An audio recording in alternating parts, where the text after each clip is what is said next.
Welcome back to our kitchen. I'm Chef Barry, and today I want to play with the Australian Aussie meat pie.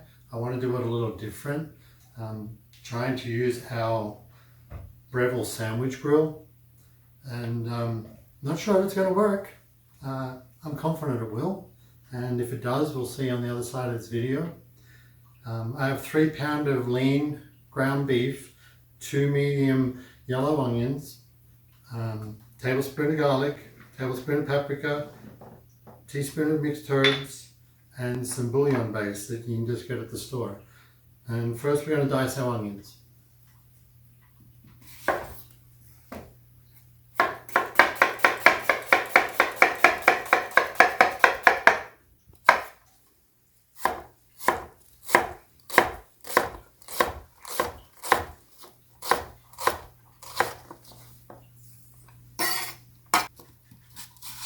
You want to leave the root on the onion if you can, and then therefore it won't bleed and you won't cry as much when you're dicing them. And you want to make a claw with your fingers and let your knuckles be the guide for your knife. When you're coming back, you just walk your fingers back. So to start cooking our beef pie filling, we're going to use a little bit of our avocado oil. First we're going to add our onions.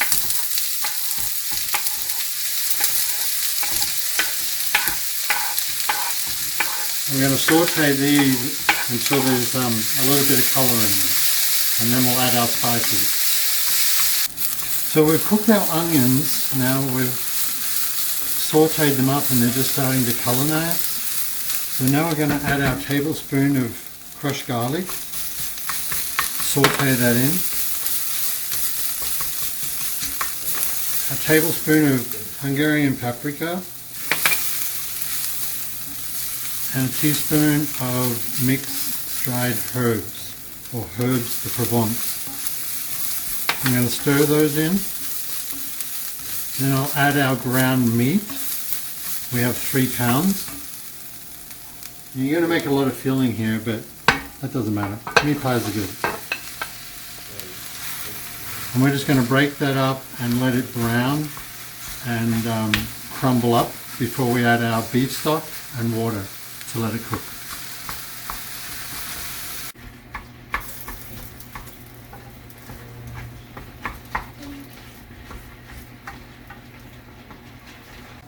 So our beef has been cooked and it's all crumbled up, and what we're going to be looking for here is the filling. I don't want it too wet. I want a lot of meat in there.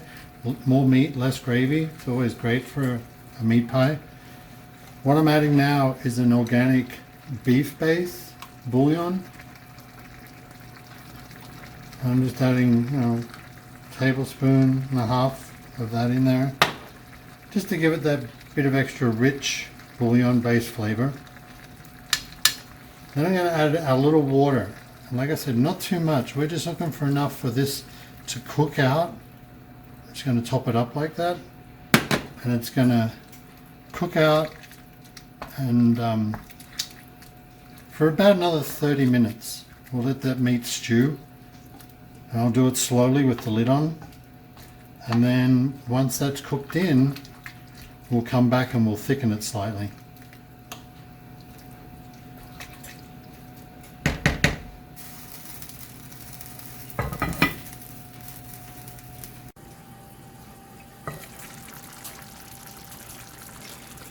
So our beef pie filling has been cooking for 30 minutes with the lid on, just stewing away.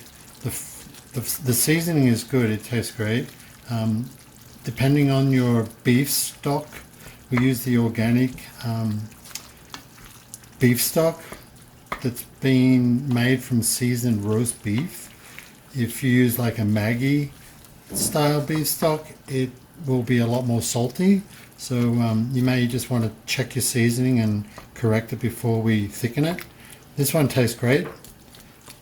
So I'm just using a arrowroot mixture of arrowroot and water. You can use cornstarch if you wish. And we're just going to go ahead, turn that up a little bit. add some arrowroot a little at a time. And we're going to thicken up that gravy. And we're going to want it nice and thick to add to our sandwich grill, because we don't want it to run out the edges when we go and make it. And then I'm going to cool this as well so we can actually mold it in the sandwich grill. And as the pastry cooks, the filling will heat.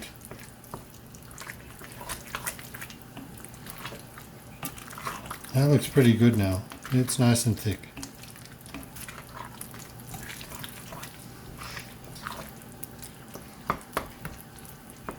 There you have it.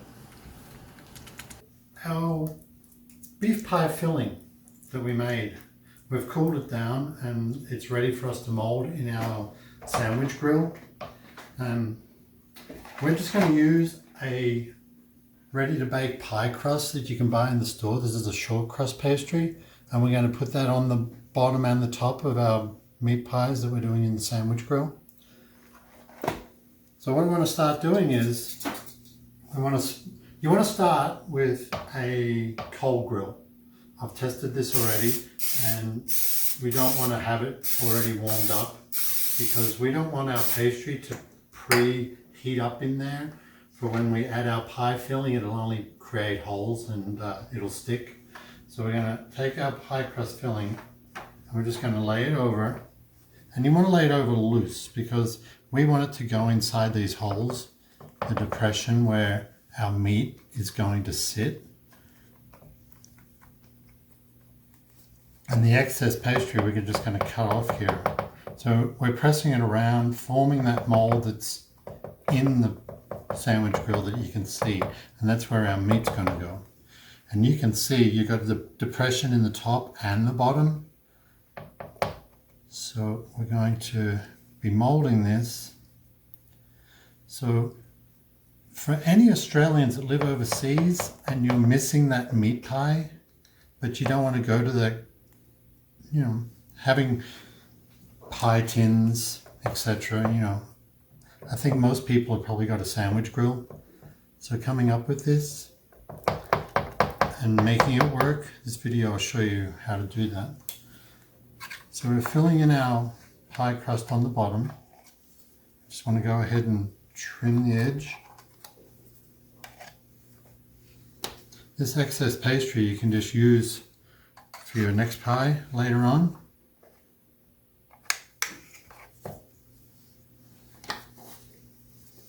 As you need to make more. And we're going to take a good spoonful of our pie filling and we just want to put it in there in the center. And you want it to sit up like this because what's going to happen when you shut the lid and the pastry's on the top, it'll fill in that cavity on the top as well. So we're going to have a nice full, basically meat pie, but it's shaped as a wedge of, like you would your toasted sandwich. And the ground beef has worked great. In Australia we have steak and kidney pies, you have your chicken pie, lamb curry pies, so you can make whatever filling you wanted to. You just want to make sure that it's nice and thick and it's cold when you're putting it in there, but also the pieces want to be small enough to be able to accommodate the cavity.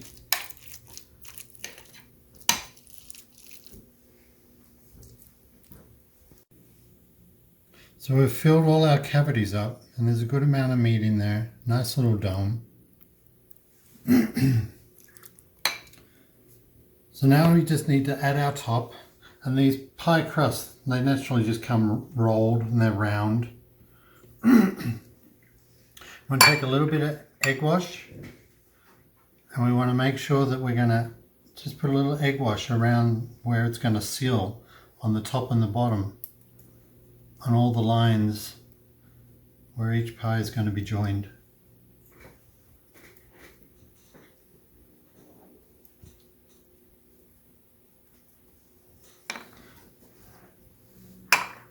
Then we're going to add our top. And again, you want to just add it loose because you want enough pastry to go in between the lines of the pie. And look for those lines between the meat.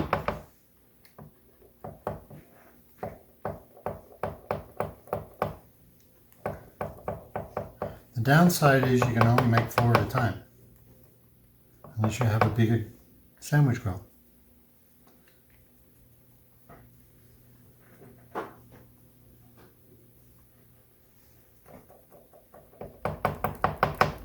Just work it around, and then when you finally got it where you want, you can start pressing it out.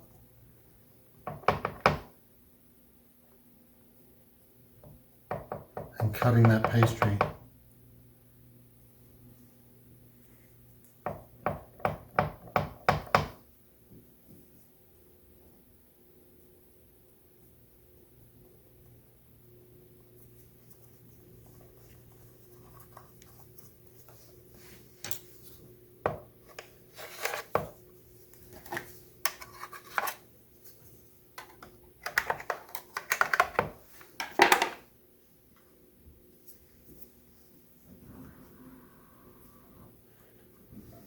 There we have it.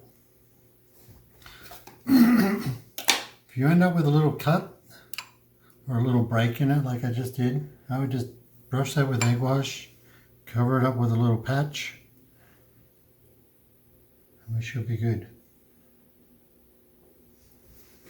Now we just need to close the lid, and we'll turn it on, and we'll wait for the green light to come on, and they'll be ready. Our meat pie's been cooking in here. The green light is on, so basically it just means they're ready. There'll be some pressure in there when you open it up.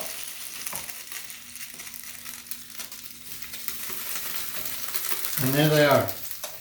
They're done. They're nice golden brown, the pastry's cooked. You just want to go along and separate along the lines. You separate like you would for a toasted sandwich. And they'll be all sealed, baked together.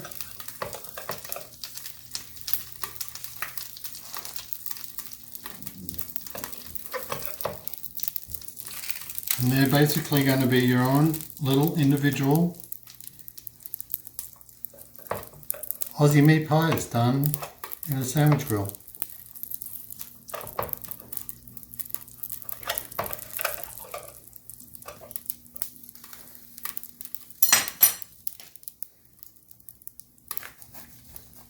And just like we showed you, they're going to be full.